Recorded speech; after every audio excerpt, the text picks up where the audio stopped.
Chapter 28. All pupils must return to their respective common rooms by 6 in the evening. No student is allowed to leave the dormitories after that time. A teacher will escort you to every class. Accompanying a teacher is required for bathroom visits. All further Quidditch practice and games are postponed. Evening activities are cancelled, announced Severus, rolling up the scroll deliberately when he finished. The murmurs began, like a low rumble, among the students, most of whom were now glancing at Draco as Slytherins jostled one another. "Any inquiries?" Severus asked, his demeanor as cold and stoic as ever. Draco cut through the whispers, asking earnestly, "Can we go to the hospital wing?" Despite the eye rolls and sneers coming his way, his tear-streaked face was hardly a new sight. "No," Severus answered with unmistakable firmness, just as a seventh year raised his voice. "Professor, why the lockdown? No one's targeting us. It's the other houses getting hit, not Slytherin. We're safe. No one here is one of them." The student trailed off snidely.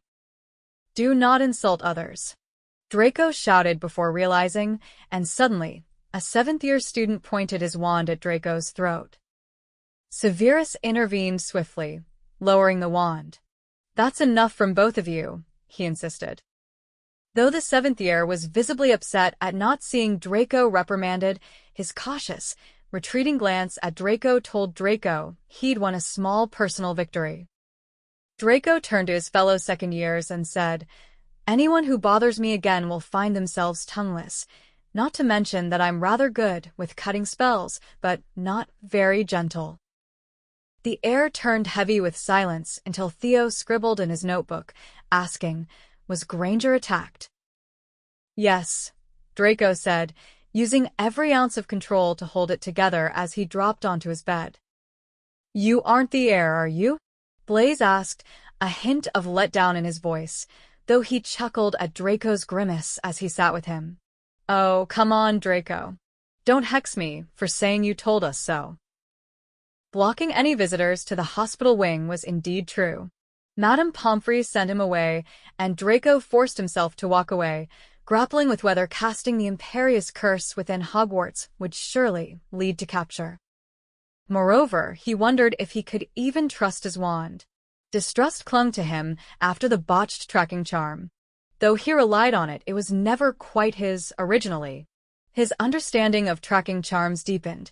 They were notoriously tricky, and errors felt likely his own. Other wands ignored him.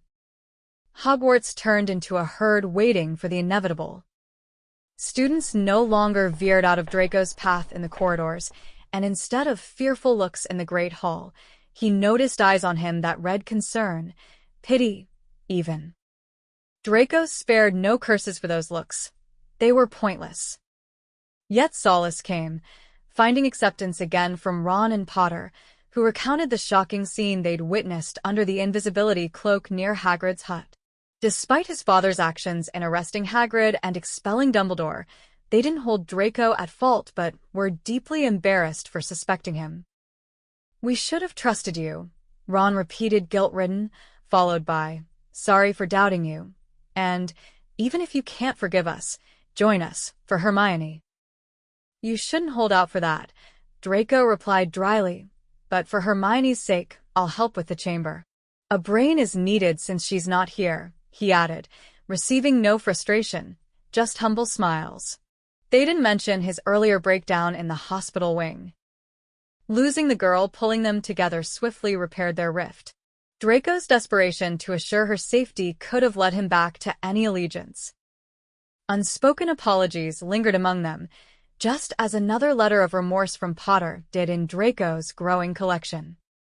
"Draco, I realize now how wrong I was to suspect you as Slytherin's heir.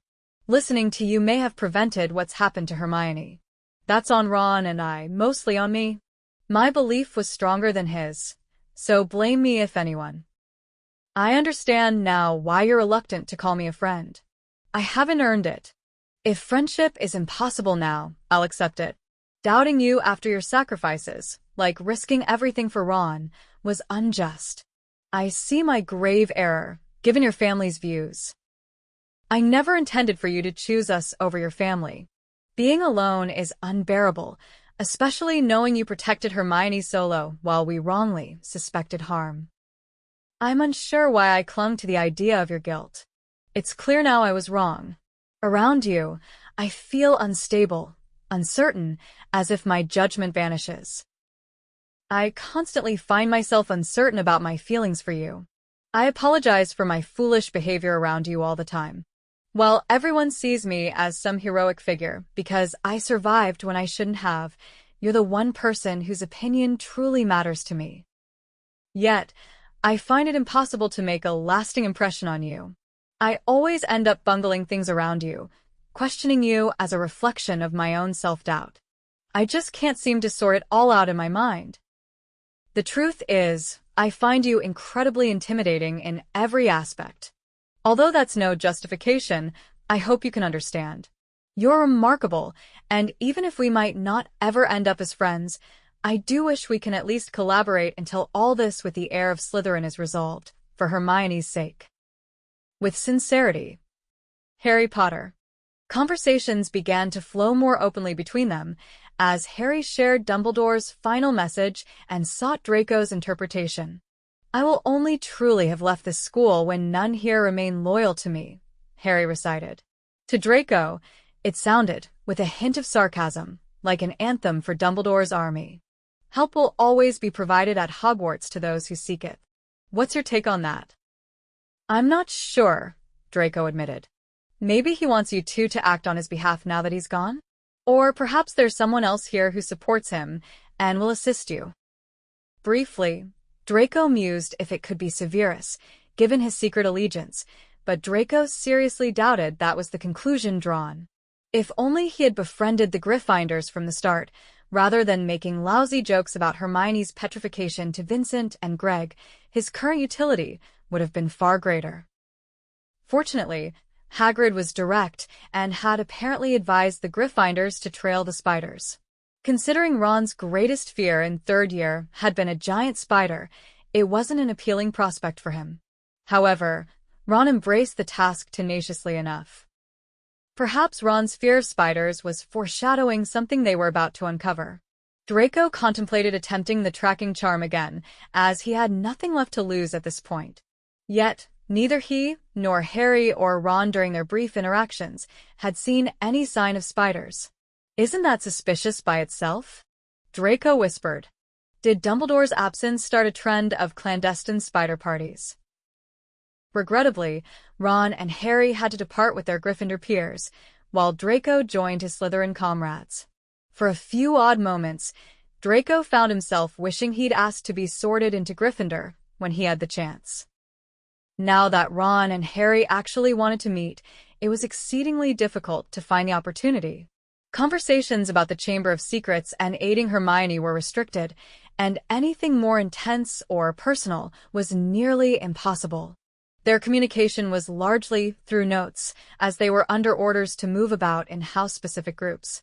Occasionally, Draco's notes were just creative complaints about his boredom. It was exceedingly challenging to meet with Dobby as well, increasing Draco's sense of isolation. He missed having a Moogie to convey his thoughts to. Sometimes he would reread Harry's 2 apology letters in solitude, feeling increasingly isolated. The rare moments he managed to sneak away from the Slytherin dungeons were to ask Dobby to search for spiders too, and during the second meeting, Dobby reported he couldn't find a single spider within the castle. By the time Harry's pristine white owl swooped down onto the Slytherin table during dinner, amidst a flurry of curious glances, delivering a note revealing the destination of the spiders, Draco had entirely given up hope. Draco spent several nerve-wracking minutes hidden in the shadows of the entrance hall, endeavoring to stay unnoticed until Harry and Ron arrived to collect him under the invisibility cloak. "Where have you been?" Draco whispered. "I was completely exposed." "Fred and George kept trying to rope me into exploding Snap," Ron grumbled, wincing. "Ron, what's happened? Did you get bitten?" Harry questioned, increasingly alert. "No," Draco replied laconically. "I just stepped on his foot." Ron's complaints continued until his fear got the better of him, at which point he began pestering Draco about potential werewolves in the Forbidden Forest. Not until next year, Ron. Don't fret, Draco assured him falsely. I know a spell to ward off werewolves. Of course, Ron interjected as they navigated the dark grass. We might arrive at the forest only to find nothing to track. The spiders might not have headed there at all. Sure, they seem to be moving that way, but... His voice faltered uncertainly, and Draco stamped on his foot again. Ow. What was that for? This lead needs to work, Draco seethed, or we're out of options. So help me, Salazar, if you even think about bailing on this, Ron. I swear I'll find the largest spider alive and offer you up to it myself. They approached Hagrid's hut, which emitted the forlorn air of a half-destroyed structure. Upon entering, Fong was so overjoyed to see Harry that he erupted into loud barks. Draco looked at Ron and Harry as if they had gone crazy when they hastily fed Fong treacle fudge from a tin atop the mantelpiece, until he noticed the sweet stuck Fong's teeth together. Just one more experience Draco had missed during his isolated year. Harry left the invisibility cloak on Hagrid's table, deciding it wouldn't be necessary in the darkness of the forest, though Draco insisted they should bring it along. Outvoted, he relented. Come on, Fong. We're taking a stroll, Harry called, patting his thigh, and Fong joyfully bounded from the house, racing to the edge of the forest and marking a large sycamore tree. Harry pulled out his wand and whispered, Lumos, illuminating enough of the path to follow signs of the spiders. Ron imitated, and Draco did the same. However, Draco's try blazed like a sudden flare of Lumos Maxima until he managed to focus and diminish its intensity. Thanks for listening. If you enjoyed this chapter, please hit the subscribe button and ring the bell to stay updated with more audiobooks. Happy listening!